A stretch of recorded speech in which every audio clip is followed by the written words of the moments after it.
Hi, welcome to Manas Shil YouTube channel. Before we start, kindly subscribe to my YouTube channel. Thank you.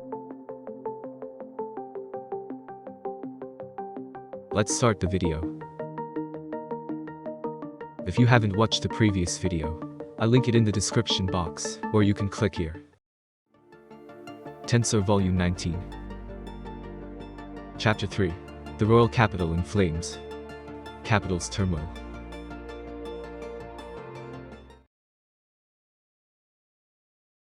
The Congress proceeded smoothly. This was all thanks to the advanced preparations. The necessary number of votes to pass the resolution had already been secured, so there was no chance of an upset here. In the first place, there was no way that anyone would be stupid enough to oppose the resolution when a settlement with the empire was about to be secured. That's why Masayuki, as the emperor, stood up to sign the settlement document. The room filled with cheers and applause, and everyone watched as Masayuki ascended to the podium. Exactly as planned. Tensura and others, who had worked so hard to make this day happen, were all smiling with satisfaction. I'm sure she was the one behind all this, so I'd make sure to give her a pat on the back later. Now, go ahead and sign it. Then after that, the fun buffet party will be waiting. I'm sure that Hinata will change and show us her lovely dress this time as well. I made all the preparations in advance, and I properly asked Luminous as well. This time, I had asked Luminous to tailor a very aggressive design for me. It was perfect. The bribe was expensive, but we were like-minded people. Luminous was understanding, and agreed to a very reasonable price. I don't care about autographs anymore, so let's just move on to the party venue. Perhaps it was my fault for being so occupied with evil thoughts, but a loud explosion sounded from the direction of the party venue. A moment later, the hall also shook. Masayuki, are you okay? Hey, what's going on? Quit acting so lovey-dovey in front of me. Masayuki has Valgren-san by his side, who is also the perfect bodyguard, but that doesn't mean he can just flirt with her whenever he feels like it. There was no need to for me worry about him, but as the one who was supposed to be entertaining him, I decided to say something. Masayuki, are you okay? I'm fine. I'm glad that everyone seems to be safe, and above all. While saying this, Masayuki was looking around the assembly hall. When I looked with him, I saw that everyone was calm as one would expect of representatives elected from various countries. Before I knew it, Tensura had taken charge of everyone, as if nothing had happened. With her precise instructions, the knights guarding the council were also moving around in an orderly fashion. I've ordered the Holy Knight Order to be vigilant as well. I've sent them to investigate what happened to the party site as well as around the council chamber. Thanks. Hinata came up to me and told me, reminding me of an important matter. That's right, was the party venue safe? Even if the delicacies I'd prepared for the party were safe, if the venue itself was badly damaged, it would affect the party tonight. No way to just cancel it. It can't be. If that happened, I wouldn't be able to see Hinata in her dress. Such fears flashed through my mind, and I tried to run in a panic. But then, Rimuru-sama. I just received a call from Fridono. The army of Insect Lord Zalanis has invaded, and the war will soon begin. Benimaru sent me an inexplicably cruel report that shattered any remaining hopes I had. No, it's okay. If I fly over there now, and take care of Zalanis, I can still make it back by nightfall. Hey Rimuru, there's trouble. I've been communicating with the demon lords as per protocol, but I haven't heard back from Damergania. Isn't this bad? It was bad. Of all the possible situations, having no contact was the most dangerous. This is why I prepared a manual for just such a situation. While complaining in my heart, I told them, through telepathy net, to continue collecting information. Ramrus seemed to have remembered the existence of the manual after I pointed it out to her. I'm not panicking at all, she said as she went back to talking with the other operators. In any case, without information, there was no way to make a decision. That being the case, perhaps we should give up on the buffet party tonight. At a time like this, I was reminded of an incident in my previous life. I had so much to do that I found myself working long past regular working hours. What I am feeling now was just like what I had been feeling back then. In other words, I had to give up seeing Hinata's dress. If we had to invade two places at the same time, we would have to be prepared for a long battle. It would be impossible to finish the job by nightfall. There was a high possibility that one of the battlefields was a decoy, and there was no way to deal with it in a euphoric mood. However, I decided to never forget the resentment that was welling up in my heart. I had to teach those fools that taking away my fun time came at a steep price. With that in mind, I changed my mindset and began thinking of countermeasures. Hinata noticed the change in me. Something's wrong, isn't it? I nodded and explained briefly. Ah, the enemy is on the move. It looks like something's going on over here too. Yeah, we'll take care of it. That's Hinata for you. I didn't even have to ask her, she just agreed. Tensura, I need you to cooperate with Hinata and take care of the situation. I understand. This is fine.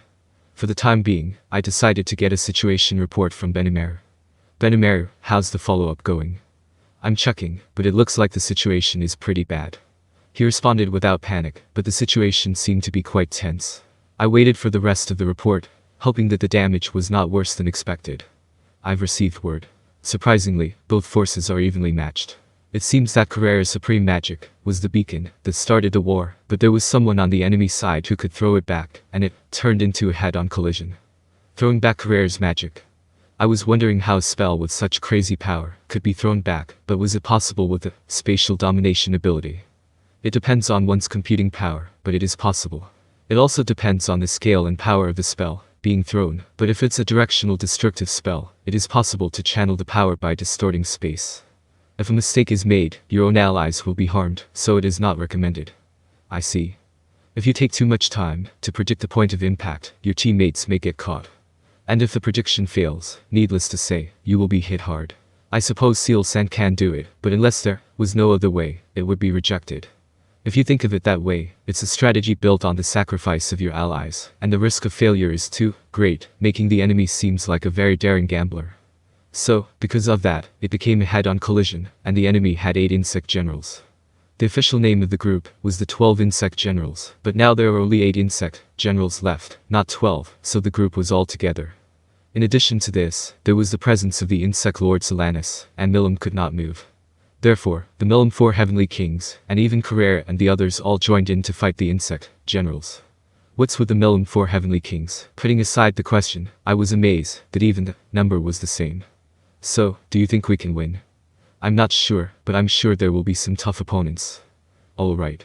In any case, let's send reinforcements. I've already sent out 300 kurenai in anticipation of that. Oh, I knew Benimaru was great. He didn't waste any time, and acted quickly and decisively. The magic transfer circle could only transfer about 50 people at a time, but if we replenished the magicule ourselves, we could operate continuously. In addition, since there were plenty of magicules in our labyrinth, the time required to reuse them would be short. With Vildora's help this time, we were able to send 300 people out safely. Gabriel, the commander, was also very motivated. It seems that she has been dating Fobio for some time, and was burning up about her lover's crisis. Well, I don't think she will fall behind so easily. That's fine, but I'm worried if they'll have enough forces. When you hear that the number of enemies exceeds 1 million, it's natural to worry with only 300 additional people. The quality of the individual people was very good, as they were all of over A rank. However, if they made a series of mistakes due to fatigue, it would not be surprising for them to collapse once. Do you want me to send Gopta? 100 goblin riders. Our country was guarded by the labyrinth, and Gopta and the others had no business there. Or rather, I didn't want them to. The goblin riders were more suited to a wide battlefield. If we let them fight in the labyrinth, it meant that we were in a very tight situation. In that case, it's probably not a good idea to leave anything out here. Okay, let's do that. Ranga, you go with Gopta and protect him. Understood. Ranga's presence disappeared from my shadow. Just as I was feeling relieved, I heard Benimaru laughing. Fufu, Rimuru-sama still has a soft spot for Gopta as usual. Hey, is that so? Yeah. He's a great leader too, so there's no need to worry so much about him. But you know, he's a little off sometimes, right? Hahaha, he usually is, but on the battlefield, he's serious. But well, perhaps it's better to be overprotective this time. Benimaru's happy mood had changed. It seems that he sensed something disturbing about the enemy's behavior. Which means, even in your estimation, the enemy is strong, right? It's unsettling. I'm seeing them through Geld's eyes, but the insects have no fear. They're tireless, and continue to attack over the dead bodies of their own comrades. Wow, that's a nasty enemy. Geld says it reminds him of the time when they were under the control of his father, their lord. Ah, the unique skill starved. That was more of a bad memory than a nostalgic one. But the image came through clear enough. Anyway, I pray for everyone's safety. You keep watching, and if the worst happens, don't hesitate to go for backup. I understand. With that, I ended the conversation with Benimaru. Amorous was the next person I contacted. Well, did you get any response? Hold on a second. I'm in the middle of something important right now. Wait, no Rimuru. Listen, it's not that bad. You're noisy. It seems that she thought I was someone else, but there's no way the telepathy net could get mixed up in this situation. Now then, this guy, she skipped her training, didn't she? That's right. I trusted Trainee-san and Beretta's handling of the situation, but I had a feeling that it was wrong to put Rammers in command. Can you put Beretta on for me? Oh, wait a minute. You have to trust me. Never mind that. Yes. She switched speakers without saying a word. It's not that I was dragging the Hinata situation behind me, and it's not that I was taking it out on her, but this was an emergency situation. It was not a game. So, I would hear from Beretta. I just received a call from Zonda. They have escaped to the callable area under Ultima-sama's orders. That's Ultima for you. Unlike a certain slack-jawed fairy, she acted according to the manual. So, what about the enemy? They're terrifyingly powerful. We're asking for urgent support, that's what they said. What should we do? Would it be better to request the other demon lords to return our forces? That was a good suggestion, but I was concerned about the fact that they were so powerful. If we were to move our troops, there was a high possibility that we would fall into the enemy's trap, and if possible, I wanted to keep our forces at a minimum. Before that, Ingratia was the dominion of Luminous. We could not borrow from Luminous. Leon had fallen into the hands of the enemy and Guy did not want to move from his guard of El Dorado. Regardless of whether Velzard attacked, I felt that it was a good idea to leave him there. If that was the case, I was the only one left who could put up a fight. I wondered what to do. Should I send out the Labyrinth team, or should I go myself?